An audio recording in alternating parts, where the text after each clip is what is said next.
The day the sky turned red. The morning started like any other.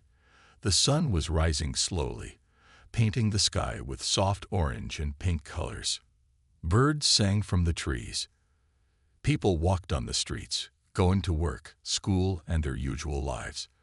No one knew that everything was about to change.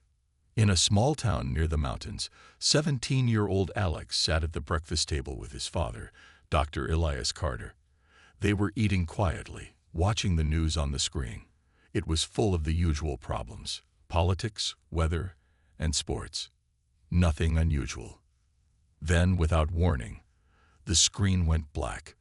All across Earth, televisions, radios, and internet connections stopped working at the same time. Cell phones lost signal. People looked up at the sky in confusion. That's when it happened.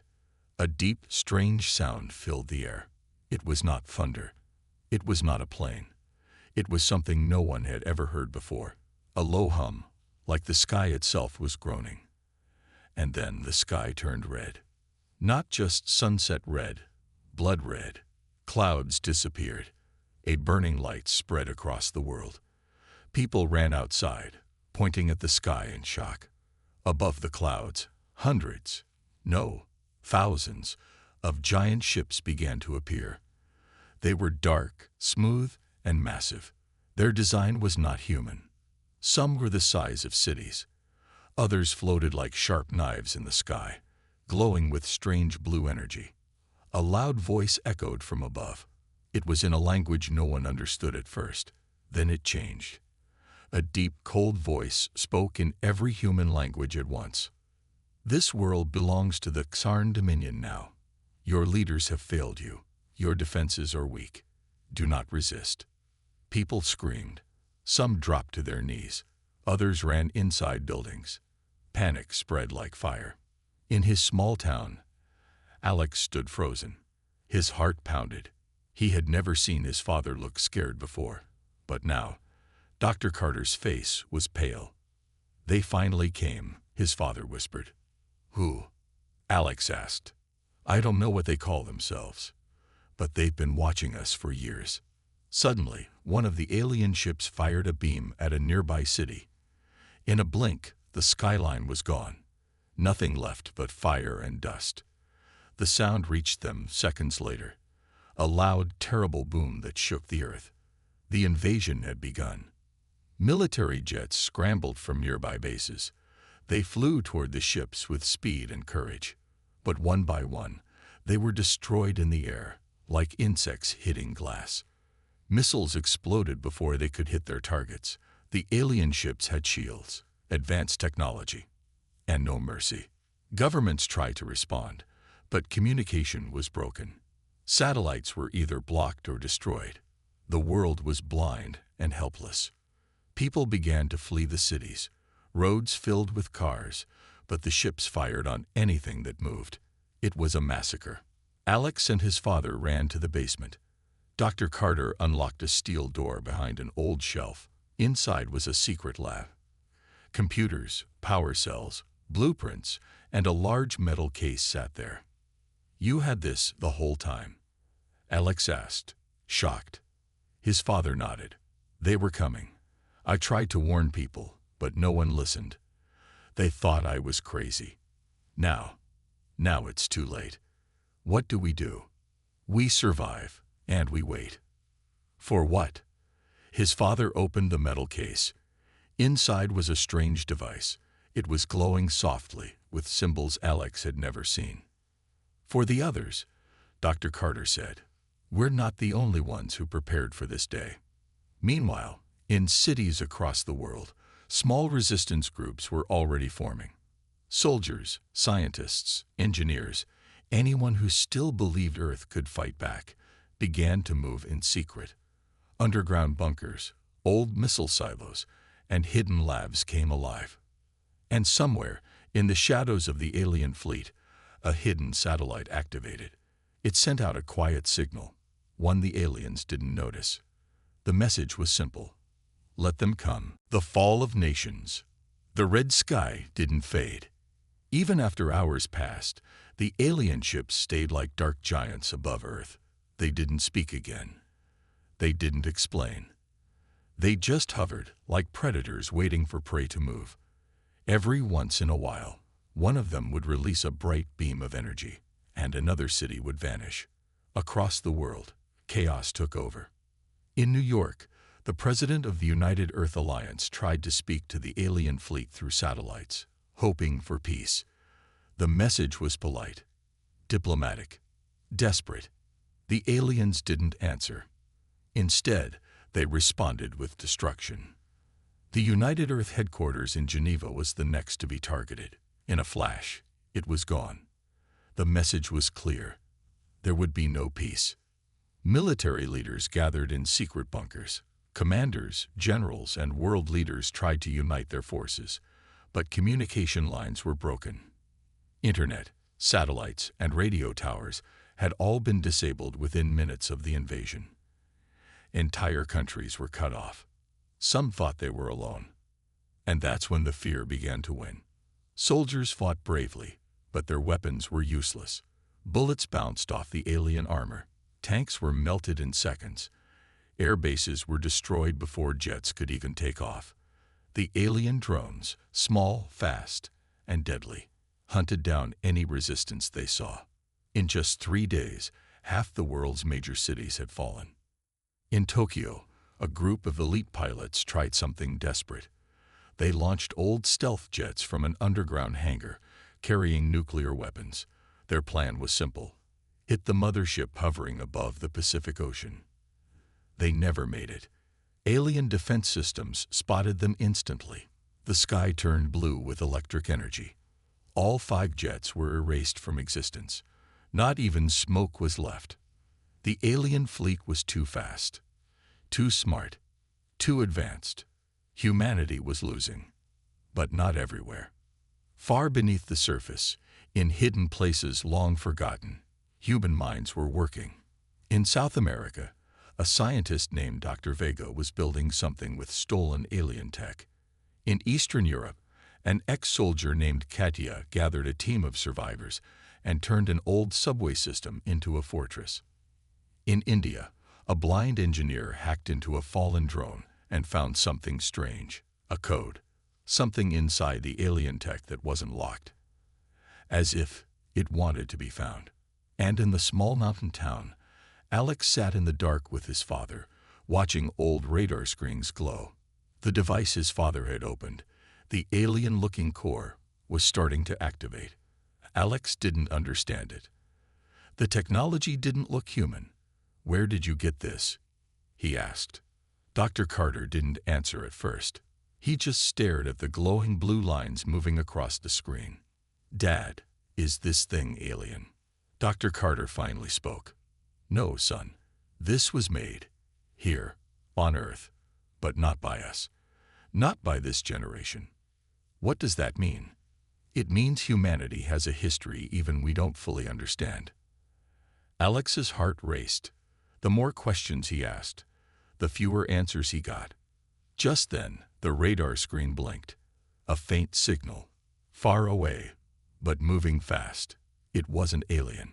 It was human. Somewhere, someone else had just turned on another device, just like theirs. "It's beginning," Dr. Carter whispered. "The world looks broken now, but they made one mistake. They left survivors." Far away, on a cold mountain range in Siberia, a group of humans gathered around a strange object. It looked like a weapon, but not of this time. Not even of this world. They called it the Heart of Ash. They didn't know what it was yet, only that it was waiting. Waiting for something to wake it. As night fell over Earth, the red sky still glowed. Cities burned. People cried. But deep underground, hope was building like quiet fire. The world had fallen, but something else was rising. The silent rebuild. The cities were silent now. Smoke covered the skies like a blanket of ash. The alien ships still floated above the world, watching, waiting, like wolves that had already bitten but hadn't finished the kill. But deep under the surface, humans were moving again. In the hidden mountain bunker, Alex stared at the strange machine glowing in front of him. The alien-like core now pulsed with light, slowly forming patterns. He could hear it humming, like it was alive. His father, Dr. Carter, had barely slept in 2 days. Every hour, more of the system wakes up, he said. And look, these signals, they're not just lights. They're coordinates. Coordinates to what? To the others. There are more of these devices, scattered all over the world, each one locked, waiting for someone like you to open it. Why me? Alex asked. Dr. Carter smiled slightly. Because your DNA unlocked this one. I think you were meant to. Before Alex could reply, the bunker lights flickered. The ground shook, just slightly. Far above them, something heavy passed through the clouds. A sound like thunder rolled across the mountains. But this time, it wasn't alien. Across the globe, hidden bases lit up again. In the ruins of Rome, an old artificial intelligence system came online. In Antarctica, a secret lab buried beneath ice finished booting up after 50 years of sleep. In Africa, solar arrays reconnected to a forgotten satellite network. Humanity's secret past was waking up. These weren't new weapons. These were old ones, ancient, built long ago by the first human civilizations that reached the stars. Civilizations that disappeared, or so history said. But maybe they never truly vanished. Maybe they prepared. Somewhere near Cairo, a woman named Zura led a group of orphans through an underground tunnel. They stumbled across a strange metal door. It was warm to the touch, humming softly. When she touched the center, it opened, and inside, strange armor glowed on the walls. Lightweight, flexible, human, but not human. She put it on, and the door closed behind her. In the Siberian mountains, an old warrior named Dmitri uncovered the heart of ash. When he placed his hand on it, a blue flame burned through the cold. It spoke, not in words, but in memories. Images of the past, of war, of survival. And it showed him where to go next. Everywhere, survivors were finding gifts left behind by forgotten ancestors. Weapons, tools, knowledge. The aliens didn't expect this. They saw Earth as weak, divided, primitive. They didn't know Earth had layers. Back in the bunker, Alex sat beside the glowing machine. He heard a soft peep. A new message appeared on the screen. One sentence, in clear English. They are not gods. They can bleed. Alex looked at his father. Is this from the ancient humans? Dr. Carter nodded. It's a war message. They fought these invaders before. They lost once, but they learned. Alex stared at the words. A fire grew inside him. Then something strange happened. The radar picked up movement. Not alien, human. A squad of survivors, military, headed toward their location. Someone had seen the same signal. Hope was spreading. Humanity wasn't broken. Not yet. They were rebuilding, silently, secretly, and smarter than before. The red sky might still glow, but beneath it, the resistance had begun. And soon, the aliens would feel what they had never expected. Human vengeance. Whispers of war. The silence of Earth was slowly breaking. In hidden corners of the world, whispers traveled faster than any signal. Word of strange machines, glowing armor, and secret awakenings moved from mouth to mouth, bunker to bunker. Survivors shared stories in hushed tones. Most didn't know what to believe. But one thing was clear. The aliens were not unbeatable. In the Andes Mountains, a hidden rebel camp gathered. Men and women from fallen cities came together. Engineers, soldiers, hackers, doctors. No uniforms, no flags, just one goal: strike back. They called themselves the Ashborn, named after the burned cities, the lost families, and the fire still burning in their hearts. Zara, now wearing the ancient armor from Cairo, stood before them. Her voice was steady, calm. We don't have fleets. We don't have giant weapons. But we have something stronger. What? Someone shouted. She looked them all in the eye. Memory, grit, and nothing left to lose. That night, plans were drawn. Maps were updated. Old tunnels marked. Fallen alien drones were stripped down for parts. Strange energy cells were studied, reverse-engineered by minds that refused to give up. Meanwhile, in the icy north, Dmitri and his squad followed the Heart of Ash's signal. It led them to a cave hidden beneath glaciers. Inside, they found a room with walls covered in glowing carvings, ancient human writing no modern historian had ever seen. But one symbol stood out: a war beast. Large, mechanical. A hybrid of machine and creature. A titan, built by early Earth civilizations, sleeping beneath the ice. Its name, Prometheus. Far away, in the mountain bunker, Alex and his father welcomed the small unit of soldiers who had arrived. Among them was Captain Mira, once a top officer in Earth's defense force. Now, like everyone else, just a survivor. Dr. Carter showed them the device. "You're not the only ones who've activated ancient tech," Mira said. She pulled a tiny cube from her belt. "We found this embedded in a crashed alien scout. It's not alien-made." Dr. Carter studied it, then froze. This was made on Earth. How long ago? "Thousands of years," he whispered. "Maybe longer." They all stared at one another. Something was wrong with history. Something had been hidden. Back then, the first humans to reach the stars had fought these invaders, and left behind a warning. Left behind weapons, too. But someone, or something, had buried it all. Who tried to erase this? Alex asked. Why?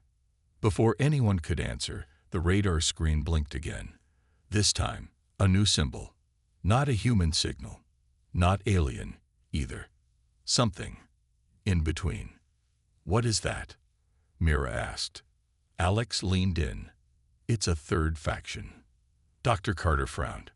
"Or maybe an old one." They zoomed in.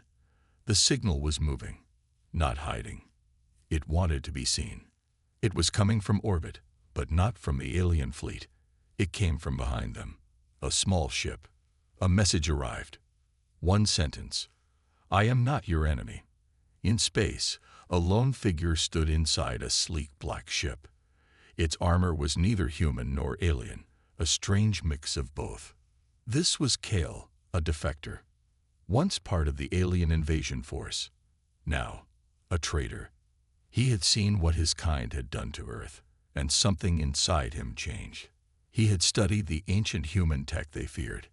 He knew the stories, and he knew humans had done this before. They had burned entire empires, and now they were waking up again. Kale sent one more message before disappearing into the void. "You are not alone, and they are not ready." The awakening titans, deep beneath the frozen ground, the ice cracked. The old world was waking up. Dmitri stood at the edge of the underground chamber, eyes wide. In front of him lay Prometheus, a massive war machine covered in frost and dust, shaped like a monster from a dream. Its metal skin pulsed faintly with light. It wasn't just a machine. It was alive in some strange way. He turned to his team. "We didn't find this. It found us." His engineer Ray studied the glowing lines etched into the machine. "It's reacting to you," she whispered. As Dmitri stepped closer, the machine's eyes lit up. Two red lights like burning coals. The ice shook. With a sound like thunder, Prometheus began to move. Far away, in the Andes bunker, Zara received the signal from Dmitri. The live feed showed Prometheus rising. She whispered, "We just changed the game." Zara and her rebels were ready. They had turned old ruins into tech labs. They had learned to control the ancient suits and even made simple weapons powered by alien energy cells. Every day, more survivors joined them. But time was short. In orbit, the alien fleet had begun to shift. After weeks of silence, they were now scanning Earth again. Something had worried them. Something had changed. Inside their massive command ship, the alien leader, Overseer Varric, stood over a hologram of Earth. His voice was sharp. "They have activated the old tech." A younger officer looked confused. "That's impossible. We buried their past." Varek's eyes narrowed. "Humans are chaos. They always find a way." He turned to his fleet. "Begin the purge. No more patience. Burn everything." Back on Earth, in the mountain bunker, Alex and Dr. Carter worked with Captain Mira to prepare a message.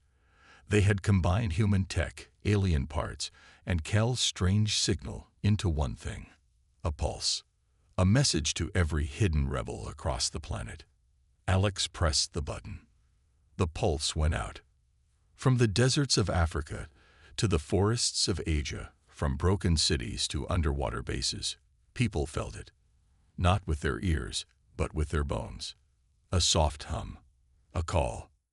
And deep underground, in vaults long sealed, other titans began to stir. Not just Prometheus. There was Nyx, hidden in a forgotten Arctic facility. Gaian, buried beneath the Amazon rainforest. And the most dangerous of them all, Ares, hidden under the ruins of old Europe, locked away for a reason no one remembered. They were waking up. Earth's past had teeth, and now it was biting back. Kale watched from orbit, eyes calm. It begins. But not everyone was ready for what was coming. In one forgotten place, something even older than the aliens had begun to stir. A shadow. A being not from Earth, nor the Invaders' empire. It had watched the galaxy burn long ago. And now it looked at Earth. Again, it whispered, "Let's see what they've learned." The rebels had plans. The Titans had awakened. The Invaders were moving. But one question remained: would humanity rise in time? Or had they simply woken something far more dangerous? The first strike. The night sky above Earth was quiet, but in the silence, something stirred. Far above, the alien fleet had begun to shift. Massive carriers moved into lower orbit. Their engines burned like blue suns. From each ship, hundreds of dropships detached, falling toward the planet like metal rain. They were coming to finish what they started. Zara stood at the edge of the mountain camp, staring up at the sky. Red warning lights blinked on the comm screen. Dozens of impact zones. Cities. Forests. Rebel zones. The aliens were launching a full strike. She turned to her team. "This is it. Our first move." Dimitri's voice crackled through the comms from the Arctic.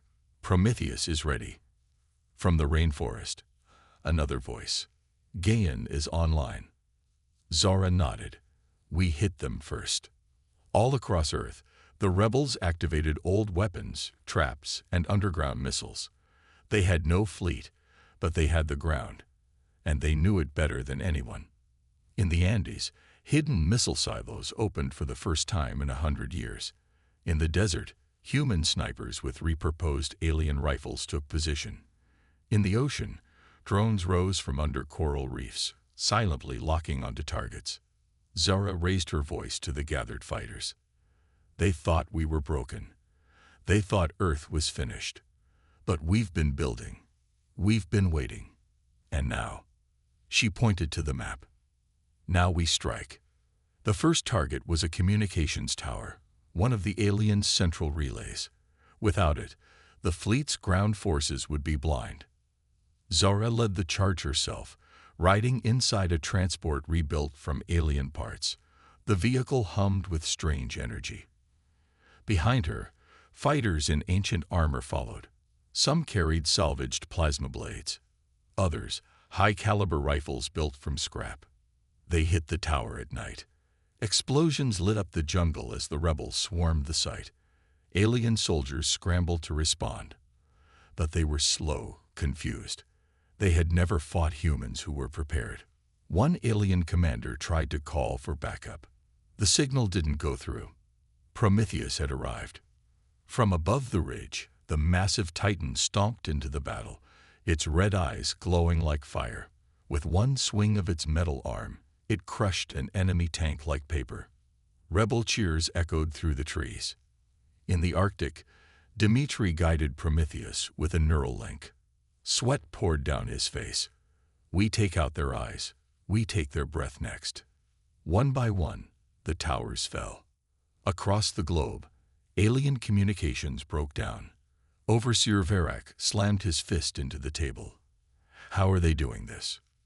They've awakened the old ones, an officer stammered. The human titans. They're nothing but myths. Then the myths are killing our soldiers, the officer replied. Verak's eyes burned. Prepare the planet burners. Wipe them all out. But the order came too late. In the shadows of the orbital path, a strange ship uncloaked. It wasn't human. It wasn't alien. It was Cal's. He had been watching the battle unfold, learning, calculating. And now he made his move. His ship fired a precise beam of energy at one of the alien motherships, slicing through its hull. The explosion was massive. Debris rained down into the atmosphere. Earth's defenders looked up and saw it. A piece of the sky, falling. Zara stared in awe. Who did that? Dr. Carter watched the explosion on the bunker's monitor. I think we just got our first ally.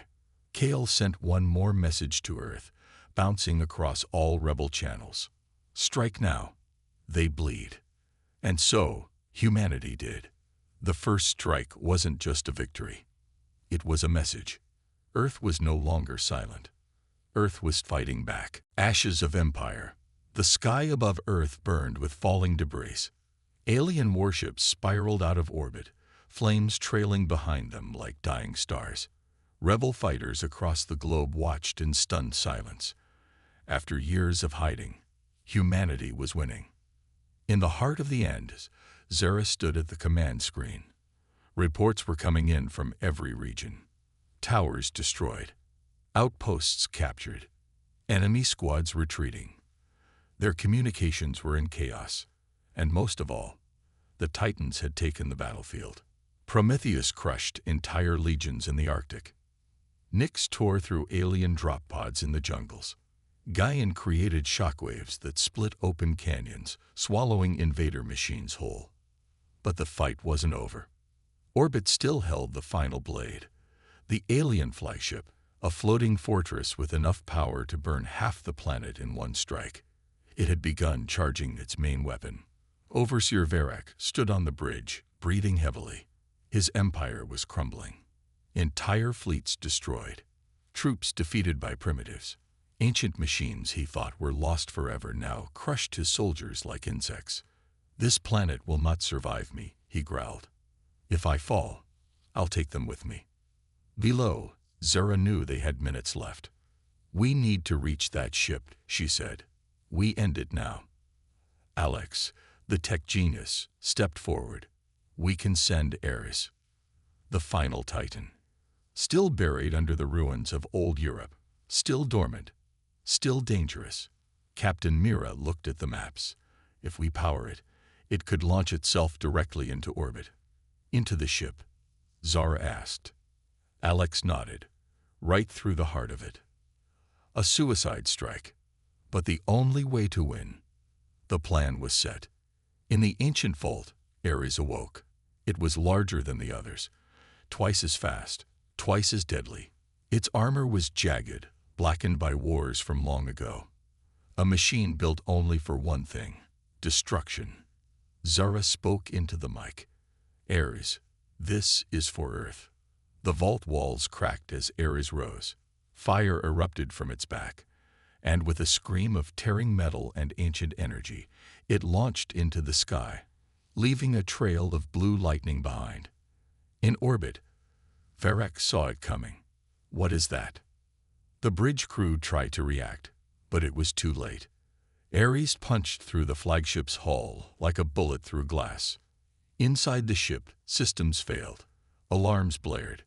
Power collapsed. And at the heart of the alien empire's last hope, Ares' core exploded. The final blade shattered in the sky, lighting up the atmosphere with a second sun. Pieces rained down, scattering across oceans and deserts. On Earth, everyone looked up. It was over. The Empire had fallen. Days later, the world was still. Zara stood among the ruins of the mountain base, watching the sunrise. Smoke still rose from distant forests. Ash fell like snow. But there was life. Survivors were coming out. Rebuilding had already begun. She spoke softly, as if to the sky. We were never weak. Kale appeared beside her, quiet as always. They underestimated something your kind carries deep, he said. What's that? Kale smiled. Hope. In the ashes of empire, a new world began. Humanity had faced the storm, fought back, survived. And now, they were stronger than ever. The galaxy had learned something the hard way. You never conquer Earth.